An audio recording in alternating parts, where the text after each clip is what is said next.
Hello guys, welcome back to the channel. ఈరోజు మనం solo levelling season 2 యొక్క episode 7ని చూడబోతున్నాం.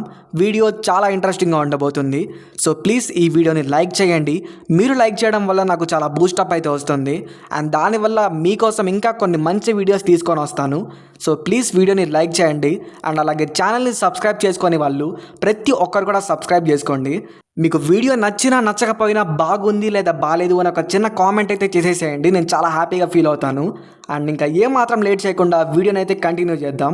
గవర్నమెంట్ యొక్క హంటర్స్ అసోసియేషన్ దగ్గర ఒక ప్రెస్ కాన్ఫరెన్స్ అయితే జరుగుతూ ఉంటుంది. అక్కడికి మనకి ఇద్దరు ఎస్ ర్యాంక్ హంటర్స్ అయిన బెక్ యోన్హో అండ్ అలాగే చాయ్ జాంగ్ అయితే వస్తారు. వాళ్ళని మీడియా మొత్తం చూసి వాళ్ళ దగ్గరికి వెళ్ళేసి లీ మిన్హీని మీరు తీసుకోబోతున్నారా, ఎప్పుడు తీసుకోబోతున్నారు అండ్ మీ ఇద్దరులో అసలు ఎవరు తీసుకోబోతున్నారు అని అడుగుతూ ఉంటారు. మన వైట్ టైగర్ గిల్ లీడర్ అయిన బెక్ అయితే ఇలా అంటాడు, నాకు అదంతా సంబంధం లేదు అని చెప్పేసి. అండ్ చాయ్ జాంగ్ అయితే ఇలా అంటాడు, నాకు అదంతా తెలియదు, అతన్ని ఎవరో తీసేసుకున్నారు అండ్ మేము అతన్ని తీసుకోము అని అయితే అంటాడు. అండ్ బెక్ అయితే చాయ్ జాంగ్తో ఇలా మాట్లాడతాడు, లాస్ట్ టైం మీ హంటర్స్ యొక్క ఒక స్క్వాడ్ అప్పుడు మీ హంటర్స్ అసోసియేషన్ ఆల్మోస్ట్ మా గిల్డ్ యొక్క సపోర్ట్ కోసం రావడానికి ట్రై చేశారు. బట్ అతను మీతో ఉన్నాడు కాబట్టి మీరు బతికిపోయారు, లేదంటే మీరు మా సపోర్ట్ తీసుకోవాల్సి వచ్చేది. మీరు కూడా ఇంకా తక్కువ కాదు కదా, సీరాంగ్ గేట్ లోపలికి వెళ్ళేసి అది ఒక రెడ్ గేట్ లా మారిపోయింది అండ్ దాని తర్వాత మిమ్మల్ని కూడా సంగ్ జిన్వే కాపాడాడు. నువ్వు నాకు నీతులు చెప్తున్నావా? టీంలో వెళ్ళిన అందరూ కూడా చాలా మంది చనిపోయారు, ఇద్దరు మాత్రమే బతికారు, అది కూడా సంగ్ జిన్వు వల్ల. అప్పుడు మనకు అర్థమవుతుంది ఇక్కడ బెక్ అండ్ అలాగే చాయ్ జాంగ్ జిన్వుని రిక్రూట్ చేసుకోవడానికి వచ్చారు వాళ్ళ గిల్డ్స్ లోకి. సో వీళ్ళైతే ఇక్కడ వాళ్ళిద్దరు గొడవ పడుతూ ఉంటారు అనమాట, నేనే తనని రిక్రూట్ చేసుకుంటా అని. అండ్ అప్పుడు అక్కడికి జిన్వు కూడా వచ్చేసి ఉంటాడు ఆ టైంకి. అప్పుడే వీళ్ళ దగ్గరికి ఒకడు వచ్చేసి, హే మీరు కూడా ఇక్కడికి లీమిన్ని చూస్ చేసుకోవడానికి వచ్చారా, మీ ఇద్దరిలో అతన్ని ఎవరు రిక్రూట్ చేసుకోబోతున్నారు? అసలే వీళ్ళిద్దరు మండిపోతున్నారు. అప్పుడే వీడు వచ్చేసి ఏది పడితే అది మాట్లాడుతున్నాడు. అండ్ ఇందాక మీడియా మొత్తం వీళ్ళ మీద పడిపోయింది. సో వీళ్ళిద్దరికైతే ఇంకా మండిపోతుంది, ఒరే లీమిన్ లేదు అలాగే లోమిన్ లేదు, మూసుకొని దుబ్బేరా అంటారు. నేను లీమిన్ అంటే ఎవడో అనుకుంటున్నాను, మనకి తెలియదు ఎవడో, మరి కొత్తవాడు, మనకి సంబంధం లేదు. ఇక్కడ ప్రెస్ కాన్ఫరెన్స్ మొత్తం ఆ లీమిన్ గురించే. సో తన గురించే మాట్లాడుకుంటూ ఉంటారు. తన రీవాల్యూషన్ అయితే జరిగింది. తను కూడా ఇప్పుడు ఒక హంటర్లా మారిపోదామని అనుకుంటున్నాడు. తను ఇంతకుముందు హంటర్ కాదంట, తను నార్మల్గా ఒక ఎంటర్టైనర్ అని మనకు అక్కడ అర్థమవుతుంది. అండ్ తను ఇప్పుడైతే ఒక హంటర్లా మారదాం అనుకుంటున్నాడు. సో ఇక్కడ ప్రెస్ వాళ్ళంతా ఇలా అడుగుతారనమాట, మీరు ఇంకా ఎప్పటికీ హంటర్లాగే ఉండిపోతారా అని. బట్ మనోడు లోపల చాలా ఈవిల్గా ఆలోచిస్తూ ఉంటాడు, నేను ఇక్కడ 2 సంవత్సరాలు మాత్రమే హంటర్గా ఉంటాను, అది కూడా ఉన్నది మొత్తం వీళ్ళ దగ్గర నుంచి తీసేసుకొని నేను 2 సంవత్సరాలే హంటర్గా ఉండి మళ్ళీ నేను నా ఒక బ్యాక్ వచ్చేస్తాను, మళ్ళీ నేను ఎంటర్టైన్ చేసుకుంటూ నా లైఫ్ని నేను హ్యాపీగా లీడ్ చేసుకుంటా అంటాడు. అప్పుడు జిన్వు లోపలికి వెళ్ళడానికి ట్రై చేస్తాడు. బట్ వాళ్ళ బాడీ గార్డ్ అయితే బయట ఆపేస్తాడు అనమాట జిన్వుని. నీకు లోపలికి వెళ్ళడానికి ఛాన్స్ లేదు, ఇక్కడ ఇంత పెద్ద ప్రెస్ కాన్ఫరెన్స్ జరుగుతుంది, నీకు కనపడట్లేదా అని తిడుతూ ఉంటాడు. అప్పుడు అక్కడికి ప్రెసిడెంట్ గో అయితే వస్తాడు. అదే మన గన్ని అయితే అక్కడికి వచ్చేసి తను నా గెస్ట్ లోపలికి పంపించాయని చెప్తాడు. సో మన లీమిన్ అయితే ఇదంతా చూస్తూ అక్కడ ప్రెస్ కాన్ఫరెన్స్ ఆపేసి ఇదంతా చూస్తూ గమ్ముగా నోరు వెళ్ళబెట్టుకొని చూస్తూ ఉంటాడు. ప్రెసిడెంట్ గో ఇలా అంటాడు అనమాట, మీకు ప్రాబ్లం ఏం లేదు, మీ ప్రెస్ కాన్ఫరెన్స్ని కంటిన్యూ చేసుకోండి అని చెప్పేసి. లీమిన్కి అయితే అది నచ్చదు, అలా అంటాడు. ఇంకా ప్రెస్ కాన్ఫరెన్స్ దగ్గరికి వెళ్ళేసి నేను ఇప్పుడే వస్తాను, ఒకసారి చెక్ చేసి అని చెప్తాడు. సో మనోడు లోపలికి వెళ్ళడానికి ట్రై చేస్తున్నప్పుడు బయట మన జించులు అయితే ఉంటాడనమాట. జించుల దగ్గరికి వచ్చేసి తప్పుకో, నేను లోపలికి వెళ్ళాలని చెప్తాడు. జించులు తప్పుకోను అని చెప్తాడు. మర్యాదగా తప్పుకో, నీ జాబ్ మొత్తం తీసి పడేస్తా, నేను ఎవరో కూడా తెలియదు నీకు అని ఇలా లీమిన్ అయితే అంటాడు. జించులు మూసుకొని నీ పన్ను చూసుకో, ఇక్కడ ఏదైనా ప్రాబ్లం తీసుకురావాలని ట్రై చేసావా నెక్స్ట్ మూమెంట్ నీకు పగిలిపోద్దని చెప్తాడు.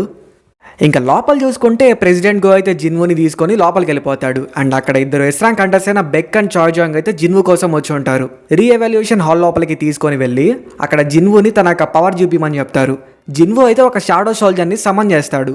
అండ్ అప్పుడు ప్రెసిడెంట్ గో ఇలా అంటాడు, జిన్వు నీ పవర్ ఎలాంటిదో నేను జించుల దగ్గర విన్నాను, నువ్వు ఇలా కవర్ చేయడానికి ట్రై చేయకు, నీ పూర్తి పవర్ని యూజ్ చేయని చెప్తాడు.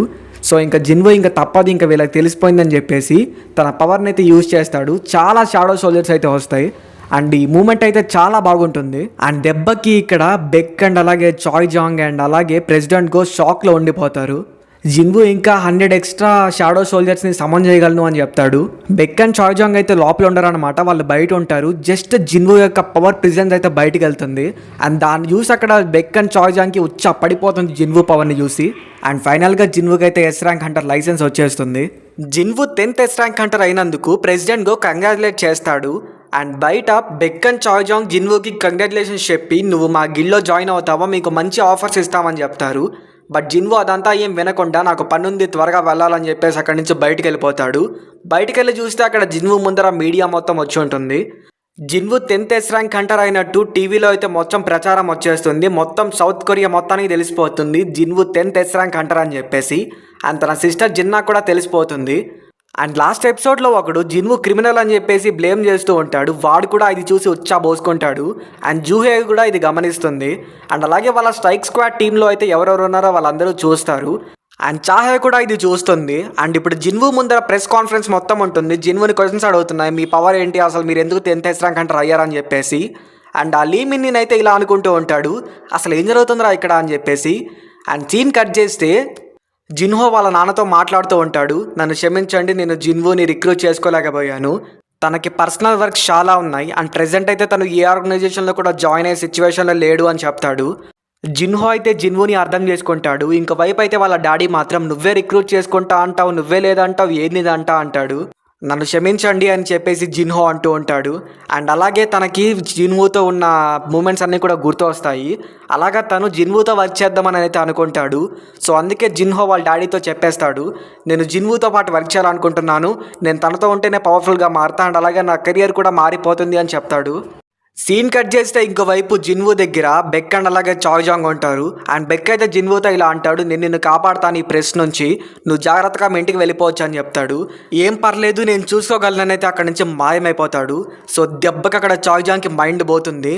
అండ్ ఇంకా బెక్ అయితే నోరు వెళ్ళబెట్టేస్తాడు, అసలు మైండ్ పనిచేయదు, నా కళ్ళకు కూడా అతను కనపడలేదని చెప్పేసి షాక్ అయిపోతాడు. అండ్ లాస్ట్ టైం చూసిన దానికన్నా ఇప్పుడు చాలా స్ట్రాంగ్గా ఉన్నాడు అని అయితే అంటాడు. జిన్వు ఎక్విప్మెంట్ కోసం అయితే వెళ్తాడు. సో మనోడికైతే ఇప్పుడు హీట్ రెసిస్టెంట్ ఎక్విప్మెంట్ కావాలి డీమన్ క్యాసిల్లోకి యూజ్ చేసుకోవడానికి. వాళ్ళనైతే హీట్ రెసిస్టెంట్ ఎక్విప్మెంట్ అయితే అడుగుతాడు. అండ్ వాళ్ళైతే దాన్ని చూపిస్తారనమాట. అండ్ ప్రైస్ అయితే చాలా హైగా ఉంటుంది, జిన్వు తగ్గించవచ్చు కదా అని అడుగుతాడు. సో ఇక్కడ ఉండేవన్నీ ఫిక్స్డ్ ప్రైజెస్ సార్, మీకు తగ్గించడానికి కుదరవు అని చెప్తాడు. అండ్ ఈ గ్లాస్ని కనుక మీరు పగలగొడితే మీకు ఖచ్చితంగా ఇస్తామని చెప్తాడు. అండ్ ఆ గ్లాస్ అనేది చాలా మైక్ పవర్తో క్రియేట్ అయింది అని చెప్తాడు. సో జిన్వు దాన్ని పగలగొట్టడానికి ట్రై చేస్తున్నప్పుడు సారీ సార్ ఇది నేను జోక్ చేశాను అంతే, మీరు చాలా సీరియస్గా తీసుకుంటున్నారని చెప్తాడు. జిన్వు టచ్ చేయకుండానే ఆ గ్లాస్ అయితే కొంచెం పగిలిపోయి ఉంటుంది. తను దాన్ని చూసి షాక్ అవుతాడు. అండ్ ఇతనికైతే వేరే ప్లేస్కి తీసుకువెళ్ళి కొన్ని డాగర్స్ అయితే చూపించడం జరుగుతుంది. అక్కడ ఉన్న డాగర్స్ అయితే చాలా హై కాస్ట్లీగా ఉంటాయి. అండ్ అప్పుడు జిన్వు అయితే తన సిస్టమ్ లోపల నుంచి ఒక డాగర్ని బయటకు తీసి దీని కాస్ట్ ఎంతో అడుగుతాడు. అండ్ దాని కాస్ట్ అయితే 100 మిలియన్స్ అనేది చెప్తాడు. అంటే తను ఇప్పుడు కొనబోయే డాగర్ కన్నా తన దగ్గర ఉన్న డాగర్ ప్రైస్ ఎక్కువ అని అయితే అనుకుంటాడు. అండ్ ఆ డాగర్ని తను 2.8 మిలియన్కి కొంటే అది ఇప్పుడు 100 మిలియన్ వాల్యూ వస్తుంది. సో దీనికంతా కారణం సిస్టమ్ అని అర్థం చేసుకుంటాడు. జిన్వు ఇంకా హీట్ రెసిస్టెంట్ ఎక్విప్మెంట్ తీసుకొని అండ్ ఏదైనా వెపన్స్ తీసుకొని అక్కడి నుంచి అయితే వెళ్ళిపోతాడు. అండ్ ఇంకా బెక్ ఇలా ఆలోచిస్తూ ఉంటాడు అనమాట. వైట్ టైగర్ గిల్స్ యొక్క బేస్లో తను చాలా స్ట్రాంగ్ అని నాకు ముందే తెలుసు. ఒకవేళ తనకి సెకండ్ అవేకనింగ్ అయ్యి ఉంటే తనకి చాలా రోజుల ముందే అయ్యింది. బట్ తను ఎందుకు ఇంత స్ట్రాంగ్గా ఉన్నాడు, తను అలాగే స్ట్రాంగ్గా పెరిగిపోతూ ఉంటాడా, అసలు నేను ఇంకా ఆ మూమెంట్ని మర్చిపోలేకపోతున్నా. నేను కూడా ఒక ఎస్ ర్యాంక్ హంటర్ని, జస్ట్ నా కంటికి కూడా కనపడకుండా వెళ్ళిపోయాడు. అండ్ తనకి ఇంకా పవర్స్ అలాగే పెరుగుతూ ఉంటాయా, అసలు ఇది పాసిబులా రియల్ లైఫ్లో?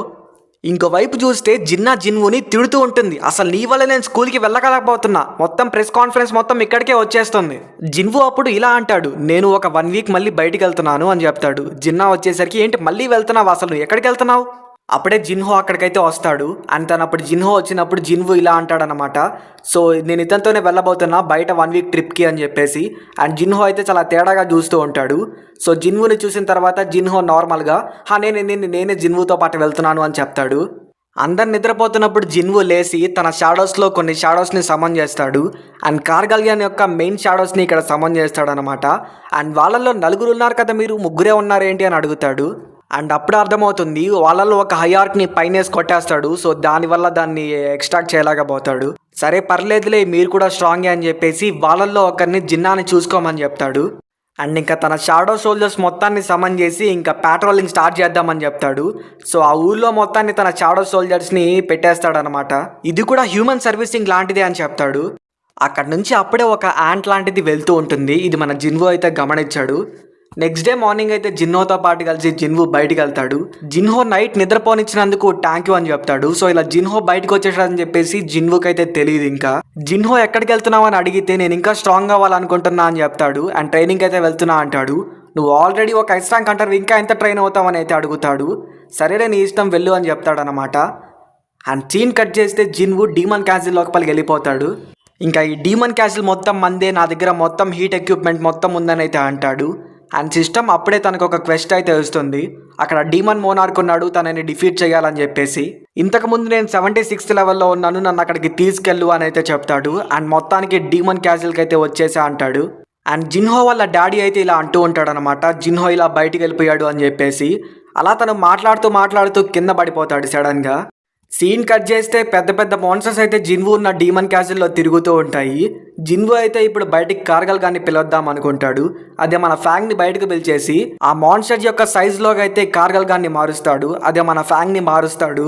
అండ్ ఇప్పుడు ఫ్యాంగ్ అయితే చాలా పెద్దగా ఉంటాడు అనమాట. అండ్ మాన్స్టర్ కూడా సేమ్ సైజులో ఉంటుంది. సో అటాక్ని అయితే ఆ మాన్స్టర్ మీద ఈ ఫ్యాంగ్ యూజ్ చేస్తాడు. సో ఫ్యాంగ్ యూజ్ చేసిన ఒక్క అటాక్కే మాన్స్టర్ కుప్ప ఊలిపోతుంది. అండ్ జిన్వు వామ్మో ఇంత స్ట్రాంగ్గా ఉన్నావేంటి అని అయితే అనుకుంటాడు. సీన్ కట్ చేస్తే జిన్హో వాళ్ళ డాడీ వాళ్ళ మమ్మీతో ఇలా మాట్లాడుతూ ఉంటాడు. అయితే ఇక్కడికి జిన్హో వచ్చాడనమాట అని చెప్పేసి. అండ్ డాక్టర్ అయితే ఇలా అంటాడనమాట, మీకు స్లీప్ పెరాలసిస్ వచ్చింది, ఇది క్యూర్ అయ్యే డిసీజ్ కాదు. ఒకవేళ ఎవరైనా హంటర్ మీ ఫ్యామిలీలో కానీ లేదా మీకు తెలిసిన వాళ్ళు ఉంటే వాళ్ళ చేత ఏమైనా క్యూర్ అవ్వచ్చేమో అని అయితే అంటాడు. సో స్లీప్ పెరాలసిస్ అంటే మనందరికీ తెలిసిందే. జిన్హో వాళ్ళ మమ్మీ కూడా ఈ స్లీప్ పెరాలసిస్తోనే బాధపడుతున్నారు. సీన్ కట్ చేస్తే ఒక ఐలాండ్లో ఇద్దరు హంటర్స్ అయితే వాళ్ళ వర్క్స్ని కంప్లీట్ చేసుకొని వెళ్తూ ఉంటారు. అండ్ వాళ్ళ ముందర ఒక యాంట్ అయితే నిలబడి ఉంటుంది, చాలా పెద్ద సైజులో ఉంటుంది. అండ్ ఎవరు నువ్వు అని అడుగుతారు. అండ్ ఇంకో వైపు అయితే మన జిన్వు తన యొక్క షాడో సోల్జర్స్ని యూజ్ చేసుకొని 2 టీమ్స్గా డివైడ్ చేస్తాడు. ఒక టీం అయితే ప్యాట్రోలింగ్ చేస్తూ ఉంటుంది అండ్ ఇంకో టీం అయితే అటాక్ చేస్తూ ఉంటుంది. షాడో సోల్జర్స్ని ఎవరో డిఫీట్ చేసేస్తున్నారైతే జిన్వుకి నోటిఫికేషన్ వస్తుంది సిస్టమ్ నుంచి. అండ్ జిన్వు అయితే ఇప్పుడు క్లియర్గా అర్థం చేసుకుంటాడు. సో ఒక్కొక్కరిని అయితే డిఫీట్ చేసుకుంటూ వస్తున్నారు. అండ్ వాళ్ళు వచ్చేసరికి ఫ్యాంగ్ని అయితే అటాక్ చేయడానికి ఇప్పటిదాకా ట్రై చేయాలా, ఎందుకంటే ఫ్యాంగ్ చాలా స్ట్రాంగ్ కాబట్టి. సో వాళ్ళలో వీకెస్ట్ ఎవరు అని చూడంగానే వాళ్ళకి ట్యాంక్ వాళ్ళలో వీకెస్ట్ అని అయితే అర్థమవుతుంది. అండ్ జిన్వుకి అయితే ఇది అర్థమైపోతుంది, నెక్స్ట్ వాళ్ళు ట్యాంక్ మీద అటాక్ చేయబోతున్నారు అని. కొంతమంది డీమన్ క్లైంట్స్ అయితే ట్యాంక్ మీద అటాక్ చేస్తారు, ట్యాంక్ని కూడా ఓడిచ్చేస్తారు. అండ్ ఇది జిన్వుకి అర్థమైపోతుంది. సో వాళ్ళు చాలా ఈజీగా ట్యాంక్ని ఓడిచ్చేస్తారు. అండ్ ఇది జిన్వు అయితే తన స్టెల్త్ స్కిల్ యూజ్ చేసుకొని చూస్తూ ఉంటాడు. ఇంకా డీమన్ నైట్స్ అయితే జిన్వు మీద అటాక్ చేస్తారనమాట. జిన్వు చాలా అటాక్స్ని డాడ్జ్ చేసి ఒక్కొక్కడికి చుక్కలు చూపిస్తాడు. జిన్వు తన డాగర్స్ని బయటికి తీసి ఒక్కొక్క డీమన్ కింగ్కి పోపిస్తాడు, రప్ప అని కోస్తాడు డీమన్ కైట్స్ని. అండ్ ఫైనల్గా ఒక్క డీమన్ నైట్ అయితే మిగిలి ఉంటాడనమాట, వాడికి కూడా చుక్కలు చూపించేస్తాడు. ఇంకా ఫైనల్గా జిన్వు ఇచ్చే ఈవిల్ స్మైల్ ఒకటి ఉంటుంది. ఇంకా ఈ ఎపిసోడ్కి అయితే ఇదే హైలైట్ అనమాట, పోసుకుంటాడు ఆ డీమన్ నైట్ అయితే.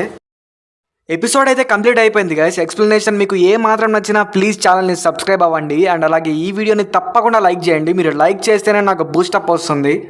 అండ్ ఈ వీడియోని మీ ఫ్రెండ్స్ అండ్ ఫ్యామిలీ ప్రతి ఒక్కరికి షేర్ చేయండి. అండ్ ముఖ్యంగా మీ యానిమే ఫ్రెండ్స్కి తప్పకుండా షేర్ చేయండి.